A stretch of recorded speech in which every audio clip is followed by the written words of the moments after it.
Today we're going to do part 2 of my Enchanted Woodland journal.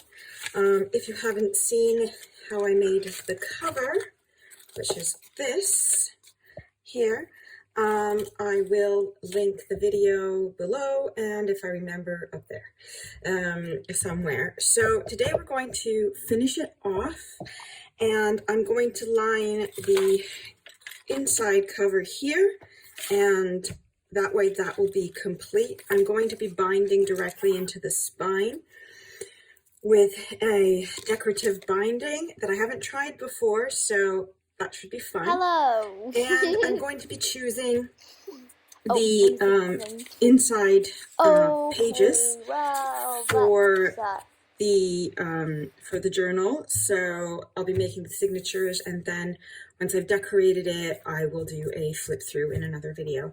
To make this journal, I'm using my new Enchanted Forest kit, and I will link it from the Etsy shop below. But I just wanted to take a minute and talk about printing these things. So basically, I own an inkjet printer, and I cannot believe how much ink this thing uses. I bought a brand new cartridge for 13 euros off Amazon, and I managed to print this and this onto photo paper, which was one piece directly. And here already you could start seeing the lines. I then managed to print one front and back image, but you could still see the lines from the printer, which is fine. I mean, the color is still nice. And then it ran out. So for $13.50, I managed to get 3 pages, which I believe is absolutely crazy. So out of desperation and wanting to, 4 pages, I take it back, because then there was this one that was still half decent. So out of all of that, I gave up. And so then I went to a local print shop and I had the whole kit printed with a laser printer, and it looks absolutely amazing for 7 euros. And it's a 24-page kit. So if you want to save money, unless you have your own laser printer or like an eco tank or something like that, I would highly recommend getting this printed at like your local Staples, mailboxes, etc., or office supply depot store that also offers this. So just a quick look through my kit for you. So I've decided to, I've made little enchanted woodland, and I just chose some animals that I loved. And I came together with these various things, and I put together these. These are the full pages. I mean, how cute is this little skunk, honestly? And the fox and the butterflies. And then I've got my wolf and more fireflies, which is actually like gold glitter. Photographed really, really up close and out of focus, but it looks like fireflies. That's the bunny, which is also on the cover. And this is the raccoon, which is the other one that I printed, and you can totally like just see the difference in how it printed. These colors are spot on, for real. Here's a little squirrel, just a plain background paper. And these ones I made like as individual pages that you can glue onto other ones or turn into postcards or journaling cards. They're pretty much the same as the others, just separated. And then I have another page, a couple pages where I made little journaling cards for each of these. And some little pockets with some of the background papers here. And then I made a few tags as well, some big tags. Obviously, you can make these all different sizes by printing them smaller or bigger or however you want. So I hope that you will like it. And now I am going to start getting ready and preparing other papers and these to make the signatures and bind in. I'm going to be making 6 signatures, and then I will put them in order and bind them. But first, I need to make the inside cover of this and cover it up because I will be sewing directly into the spine. So I'm going to be doing this, and I'm going to be using this leftover piece somehow as like a little pocket tight tuck spot thing, and I'll try and sew it in. So let's get the paper started, and then we can work on getting all the papers for the signature.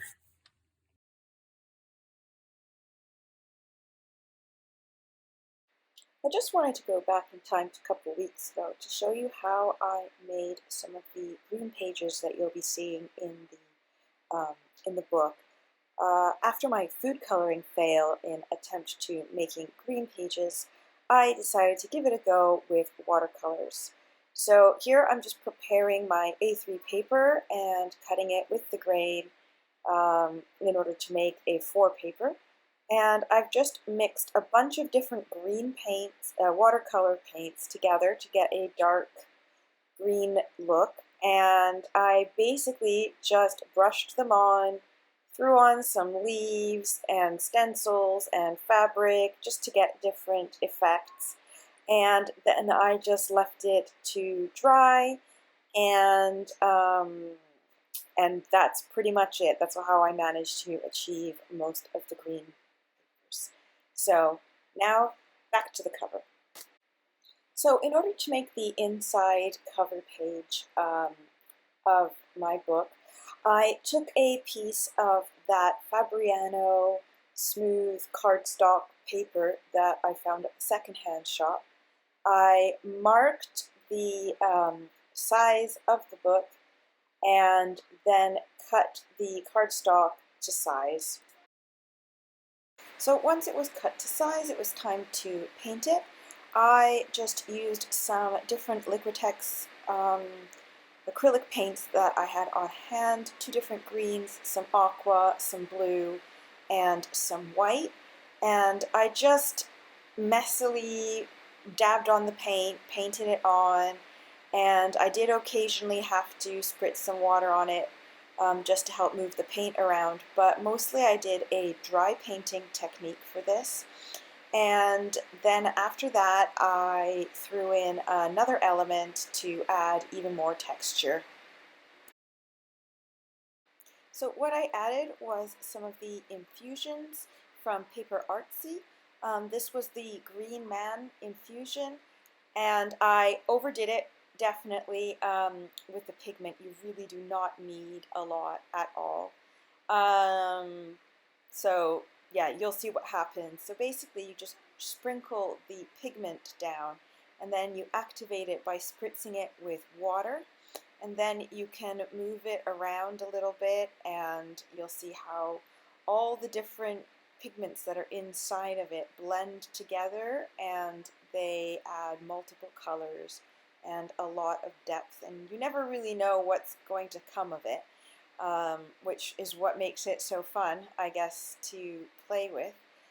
Here you can definitely see that I overdid it. So I just took an old piece of a sponge and started dabbing off the excess paint, and it caused a few little bubbles, which I kind of left because I thought they added some interesting texture.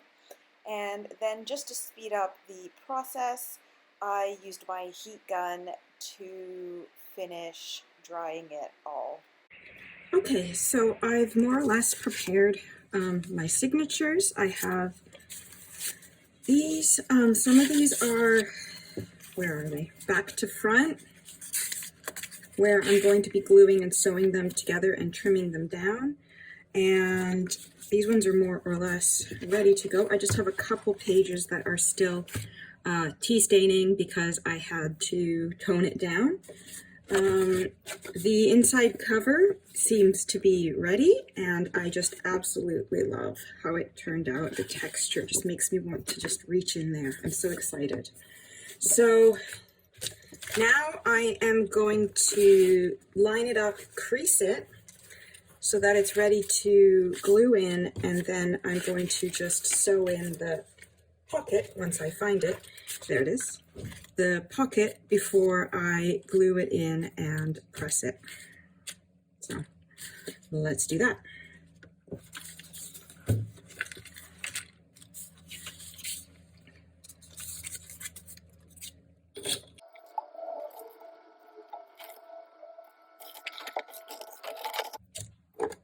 Also, I learned something fun about scoreboards. Usually I use the tool like this, and it seems to always like slide out of place, but I saw someone using it like this, and it works so much better somehow. So let's see if it'll actually work now that I want to actually show someone.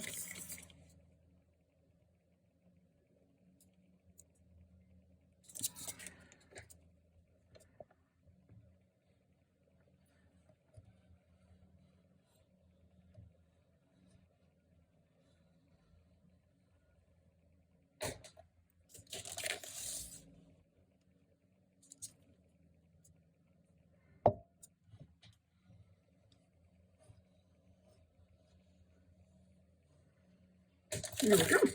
Doesn't seem to slide out of place so much, which is really nice.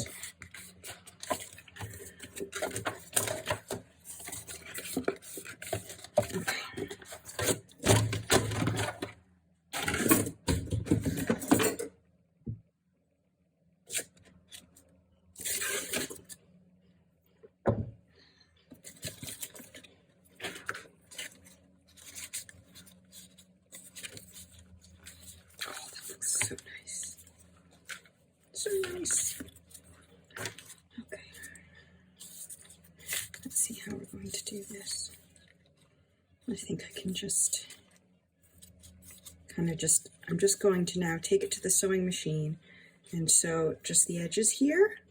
And then we can glue this in and press it while we start getting the signatures ready.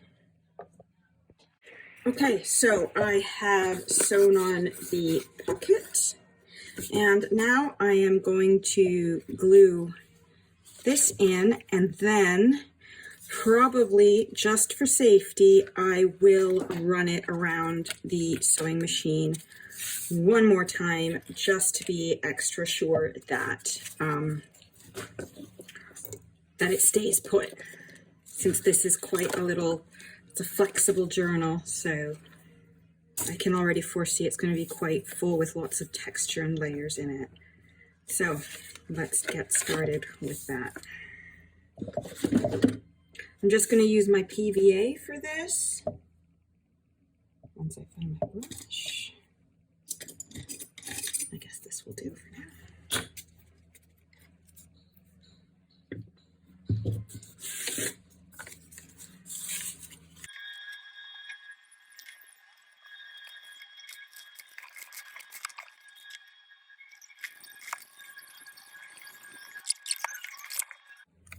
Okay, so I'm going to leave that to press for a little bit, and then we're going to sew around the edges. In the meantime, I am going to start getting the signatures sorted and everything that needs to be sewn together, and then I'll be back. Okay, so I've prepared most of my signatures, but I thought I would do one together just to show you more or less how I've been making them. So some of these I've put back to front, and then I'm just gluing them together, trimming the edges and sewing around the sides so that I have double-sided pages. So I'm just going to do that now.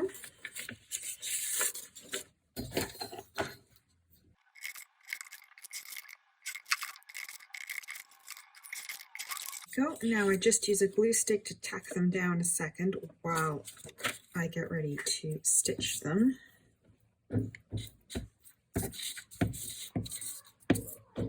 just so they don't move around too much.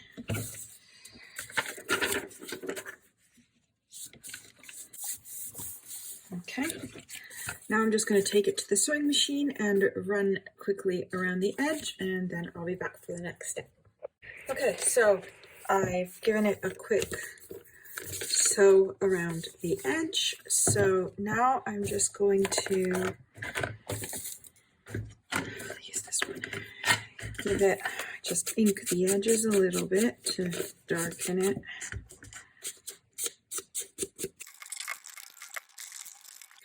And because the laser printer kind of gives it a shine, and I don't want that, I have taken just a sand block. It's 320, super fine, but obviously you can go much finer. And I'm just quickly going over it just to reduce the shininess.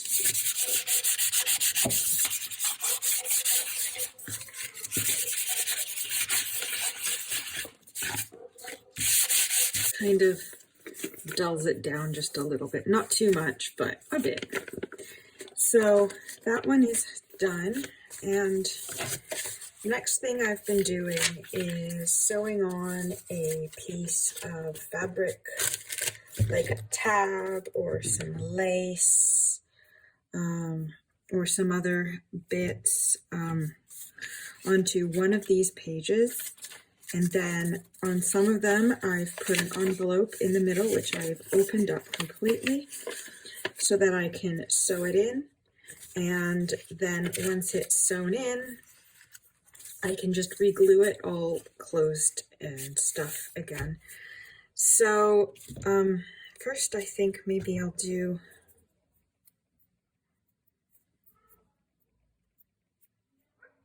this one. Actually, I can just glue on later. Anything to do with sewing probably would be good for this. Maybe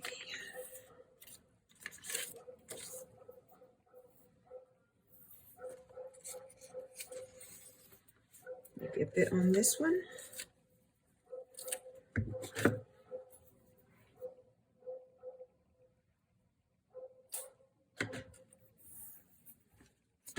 I'm going to quickly just, well, first, so I'm just going to go sew this on real quickly, and then I will be back and show you how I've been doing the envelopes.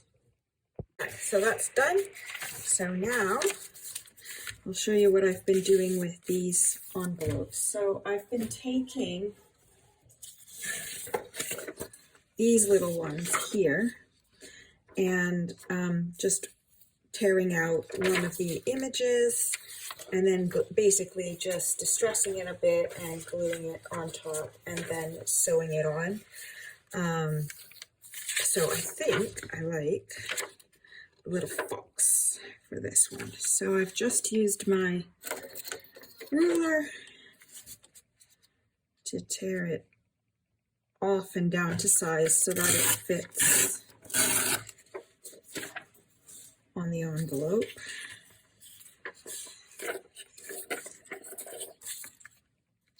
And these envelopes just come from Christmas and birthdays and stuff. If the envelope hasn't been, you know, licked shut or anything like that, I totally reuse them for my projects. You can just glue the side that's written on, or you can cover it like I'm doing here. Yeah, I rarely throw away an envelope. Okay, about yay high.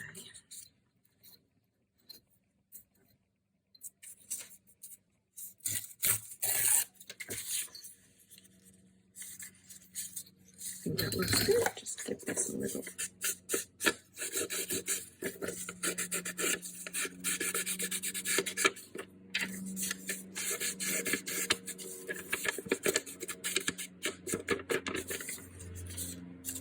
Okay, and again, I'm just going to tack it down.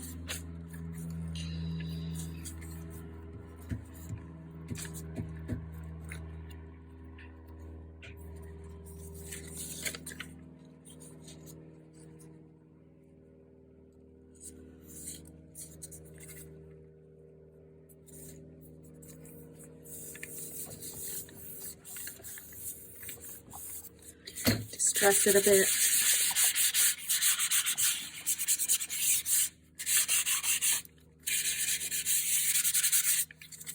There we go.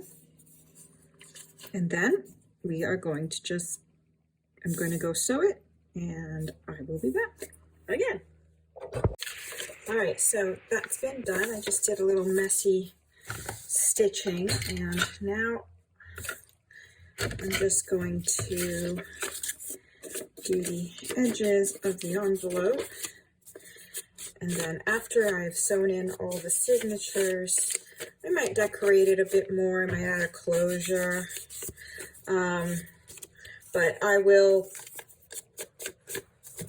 figure it out a bit.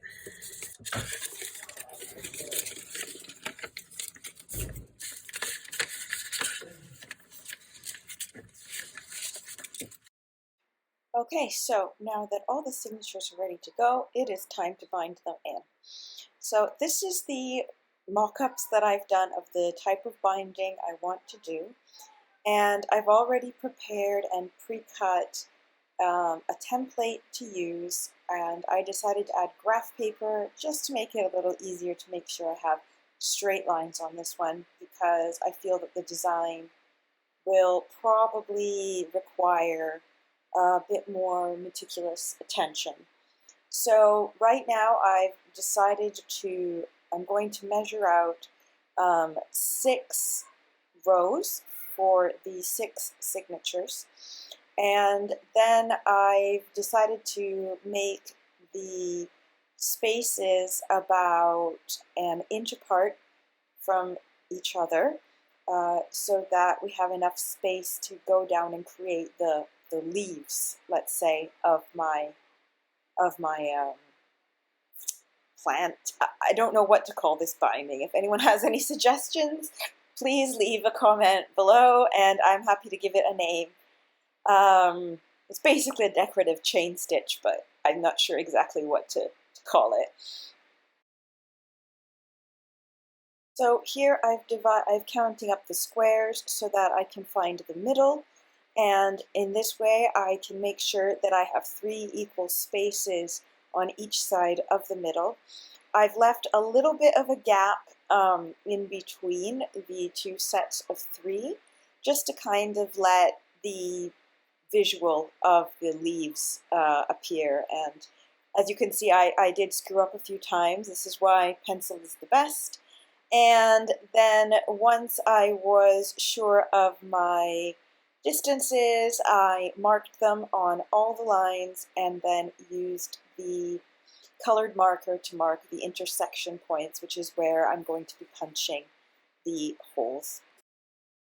So once my template is finished, I set up my little punching station.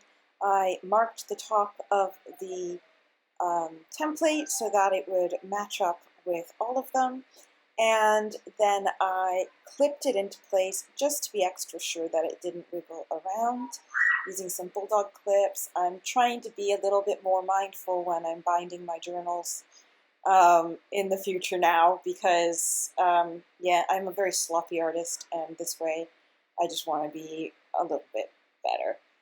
There's always room for improvement, right? Anyway, here I am. I'm just punching the holes for the 6 signatures following the template, and then once it's done in the spine, it's time to punch it in the signatures.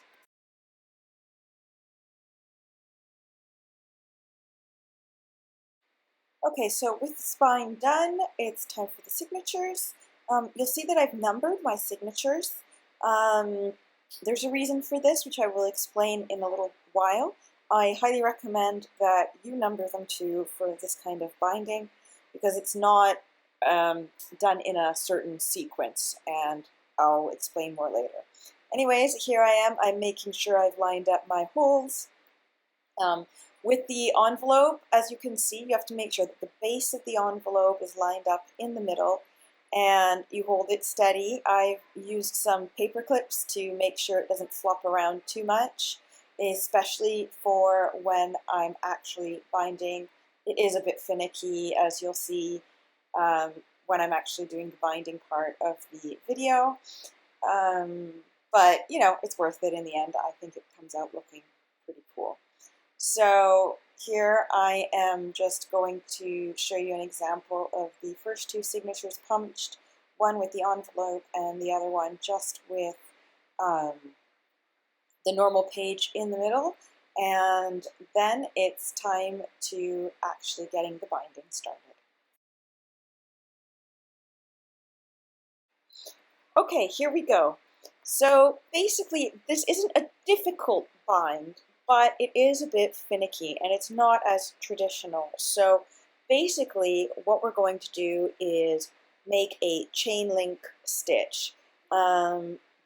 One of it is straight, one of it is diagonal. So now you'll see why I numbered the signatures at this point. As you see, it's in two groups of 3, and I'm just showing you and numbering the lines for each one. Because the two outside parts are connected to the central part, it's important that you do the central signature stitch first, which is this one here, and then after that you attach the other ones, which are the leaves, to that in order to create that leafy kind of look. So I'm going to group it into two groups of 3, so we will work on signature 1, 2, 3, and also signature 4, 5, 6. So here I'm just going to prepare my cord, decide on the color that I want, get my needle ready. I've decided to use a curved needle because I feel that with decorative stitches, the curved needles just work better. But again, personal preference. You can use a straight needle as well, depending on what you have available, of course. So for the measurements of the string, I am going to suggest 3 times the length of your signature because, as you'll see soon enough, I only did 2 for this one, and I ran out of string and I had to tie on new string at a certain point. So let's get ourselves started, and I'll try and explain this step by step. Okay, so we are going to be starting with signature number 2. So you're going to be working on the second row of holes that you've punched. So the first step is going to be quite simple. You're going to make a simple chain link stitch. I think I have a tutorial on the chain link stitch. If I do, I will link it below. If I don't, just pay real close attention and you should be able to understand it. It's quite a simple single folio type binding. So you start from the bottom and you work your way up.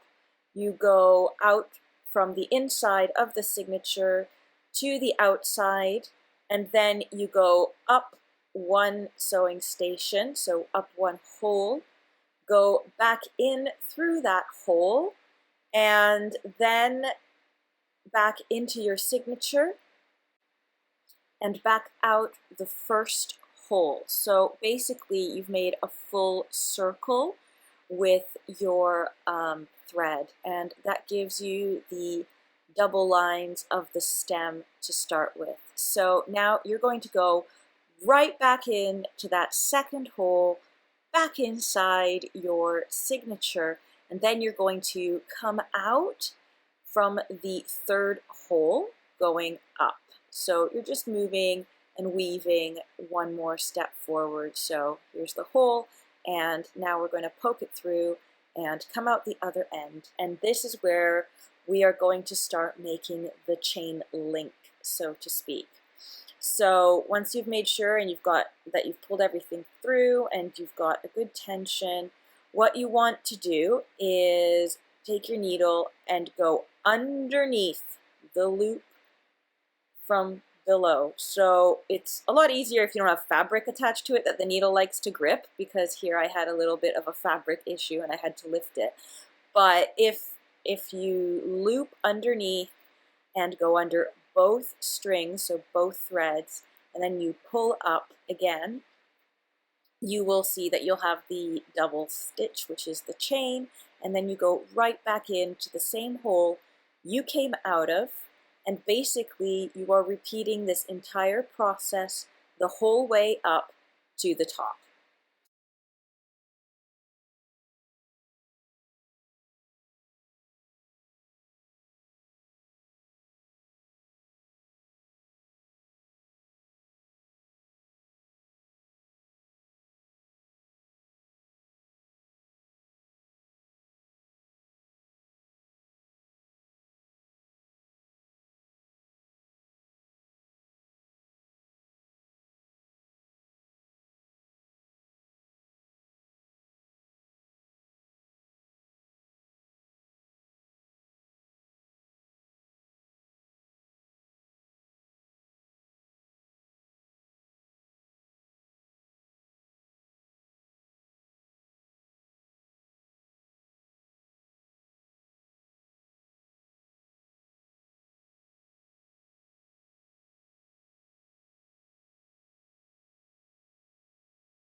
All right, so now we have completed our first chain. We're just going to tie off the thread.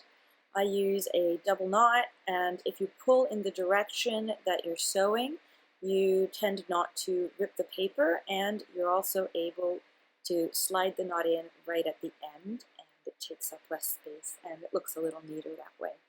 So cut off your excess thread and set it aside. And if you want, unclip your papers. I decided to just take it off so that I can just see better. And now we are going to sew in, let's say, the branches or the leaves of our signature. So we're going to work on number 1 at this point. You can work on 3 first if you prefer. I just decided to go on number 1. So once I've found my signature, there it is, I am going to, again, prepare a new strand of thread, so 3 times the length, lesson learned, and I'm going to make the hole in the bottom, the knot at the bottom. You don't have to, you can clip it off and then knot it when you come back in.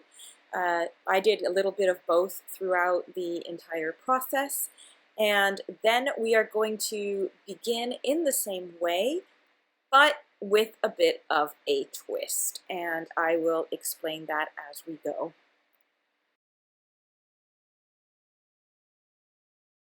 Okay, so as you can see, now we've come out of the side hole here.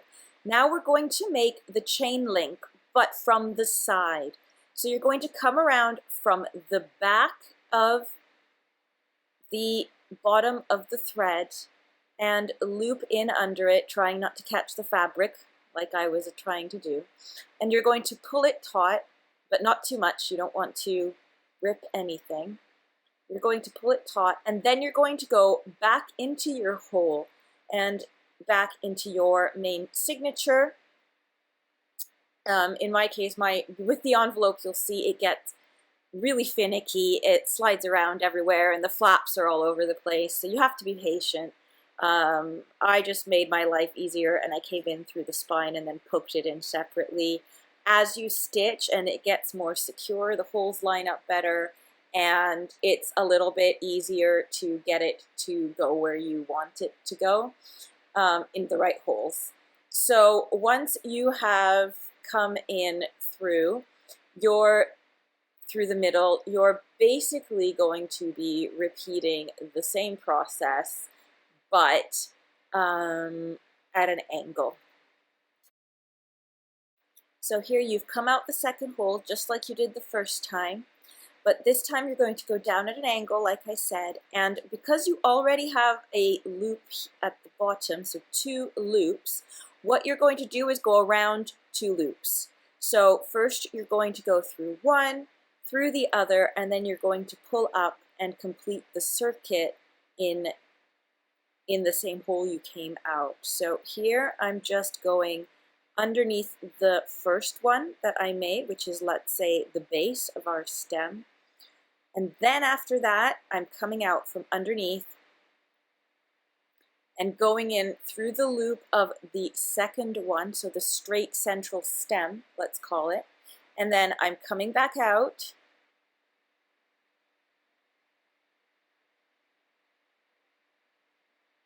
and then back in through the second hole that I came out of, back into my signature,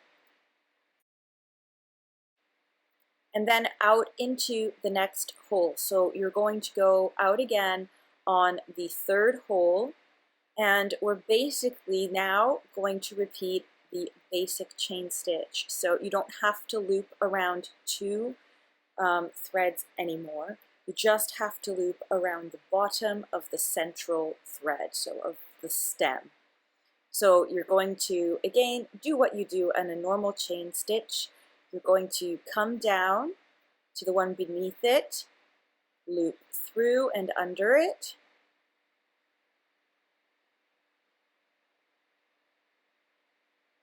and then back through the hole again, making it a full chain stitch. So you're going threading under it, locking it into place this way, and then going back in the hole. And you're going to basically repeat this the whole way up the rest of this side, and then you're going to be doing a very similar thing on the other side as well.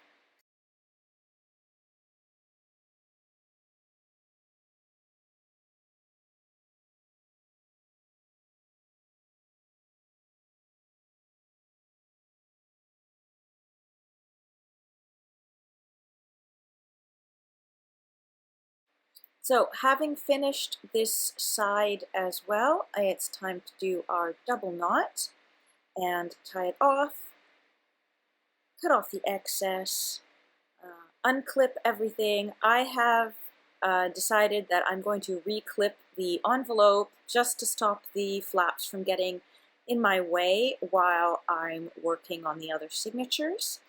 And we are ready to go for the next one, which is the other side of our little plant. So we're going to be working on signature 3 now. And we're basically going to do exactly the same thing, but mirror it in the other way. So we're going to start this signature in the same way as we've done the others, starting from the bottom and coming out through the spine and to the front. And like we did with the other signature, we're going to connect it to the previous ones, except this time we don't need to go through both signatures.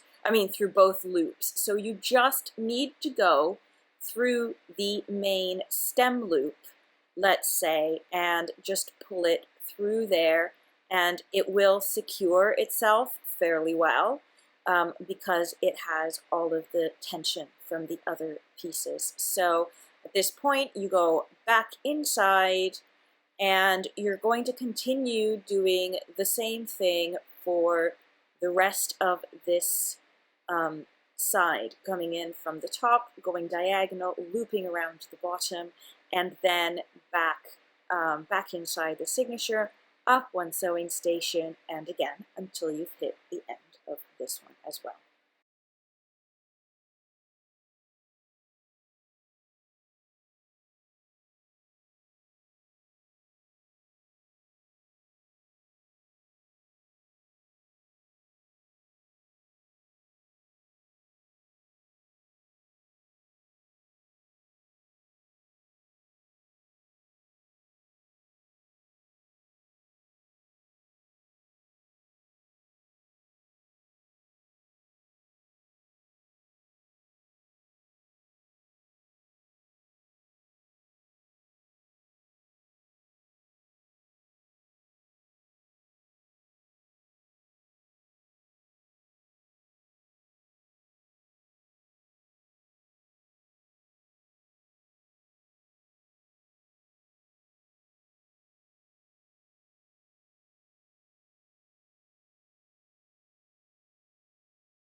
I just want to take a moment to step in here and show you something. With this kind of technique, I've noticed that because you're constantly going through the same hole more than once, you sometimes catch the other thread and go in between the small bits of the other thread. It's not a big problem. What you can do is you do like I did.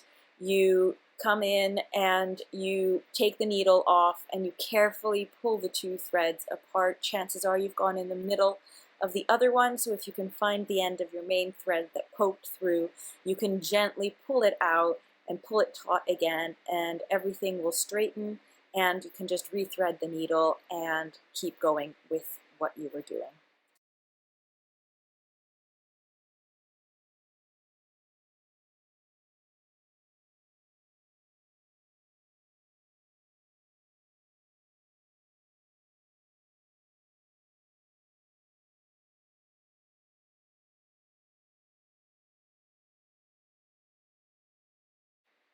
So once you're done this last signature, you tie it off as usual and you're complete. You've completed your first set. Congratulations.